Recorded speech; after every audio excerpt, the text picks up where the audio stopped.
దిద్దినం.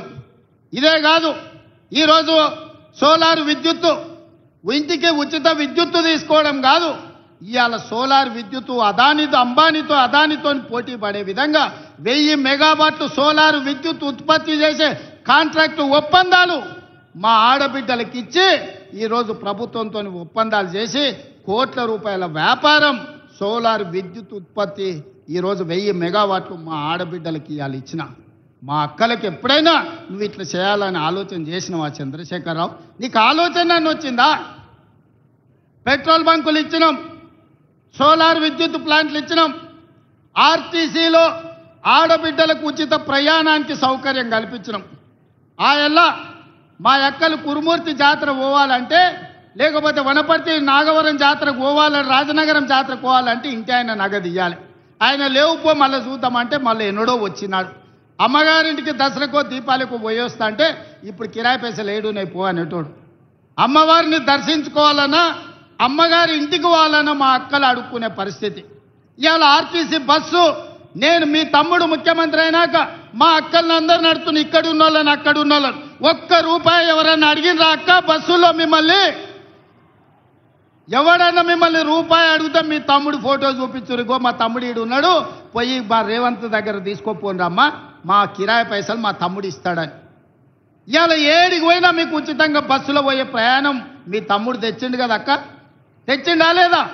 స్వతంత్రం వచ్చినప్పటి నుంచి ఎప్పుడైనా ఆడబిడ్డలు ఆర్టీసీలో ఉచితంగా ప్రయాణం చేసిండ్రా? ఇవాళ మా అక్కలకు ఉచిత ప్రయాణానికి 6500 కోట్లు ఖర్చు పెట్టిన ఈ 18 నెలల. ఇవాళ బస్సులో ఉచిత ప్రయాణమే కాదు, ఆనాడు ఆర్టీసీకి ప్రైవేటు పెద్ద కంపెనీలు బస్సులు కొని కిరాయికి పెట్టి కోట్ల రూపాయలు వాళ్ళు సంపాదించుకుంటారు. హరిణీయమ్మ ఇట్లా ఎవడో సంపాదించుకునేది ఎందుకని ఇవాళ 1000 బస్సులు మా సంఘాలకు కొనిచ్చి ఆర్టీసీ కిరాయికి పెట్టినాం. మా అక్కలందరూ ఇవాళ 1000 బస్సులకు యజమానులైనరు.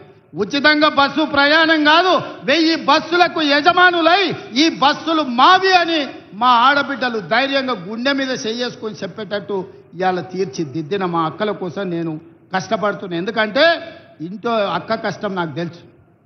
అదేవిధంగా చంద్రశేఖరరావు ఆయన కొడుకు సెల్ఫీలు దిగుతారు, సెల్ఫీ డబ్బాలు కొడతారు. ఏడా కాంగ్రెస్ కట్టిన శిల్పారామం దగ్గర ఐటీ కంపెనీలు తెచ్చినా భూములు ఇచ్చినా అంటాడు.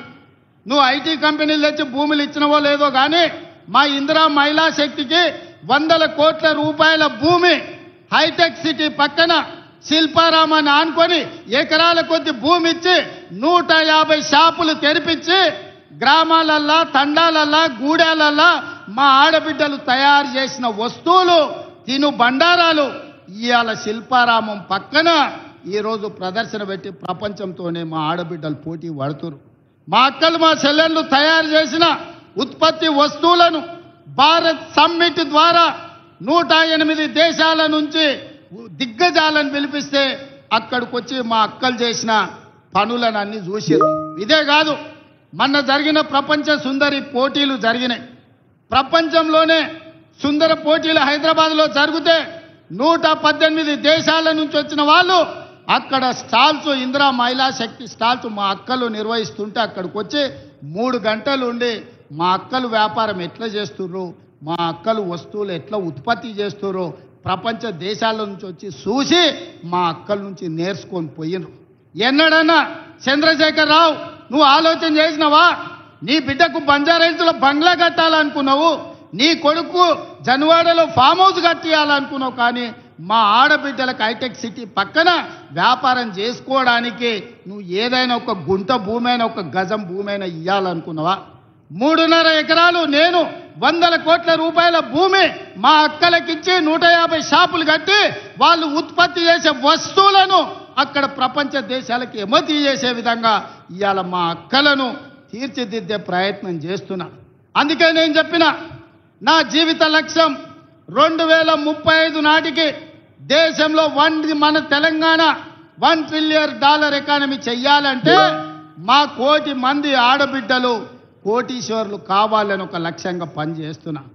ఇవాళ 67 లక్షల మందిని కాదు, 1 కోటి మంది ఆడబిడ్డల్ని సంఘాలలో చేరండి, 1 కోటి మంది ఆడబిడ్డల్ని 10 ఏళ్ల కోటీశ్వర్లను చేసి మీరు కోటీశ్వరులమని గర్వంగా చెప్పుకోవడానికి ఇవాళ ప్రణాళికలేసి ప్రజాపాలనలో ఇందిరమ్మ రాజ్యంలో ఇవాళ మా అక్కలను కోటీశ్వరులను చేయాలని నేను చూస్తున్నా.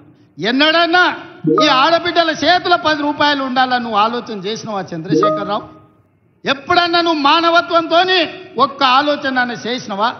ఇవాళ మేము ఆలోచన చేసినాం, మా ఆడబిడ్డల్ని గుర్తించినాం, వాళ్ళకి గౌరవం ఇచ్చినాం, వాళ్ళకి బస్సు ఇచ్చినాం, విద్యుత్ ఇచ్చినాం, పెట్రోల్ బంక్ ఇచ్చినాం, హైటెక్ సిటీ పక్కన భూములు ఇచ్చినాం, వ్యాపారాలు ఇచ్చినాం, బట్టలు కుట్టేది ఇచ్చినాం, బడి మీద పెత్తనం ఇచ్చినాం. 18 నెలల్లో ఈ దేశంలో ఎవరైనా ఆడబిడ్డల కోసం ఇన్ని మంచి పనులు ఎవరైనా చేసిన వాళ్ళు ఉంటే ఎవరో ఏ రాష్ట్రమో పోటీ పెట్టండి. తెలంగాణ రాష్ట్రం నుంచి మా సీతక్కను, మా కొండా సురేఖను, మా సోదరిమణులను పంపిస్తా, వాళ్ళతో చర్చ చేయండి.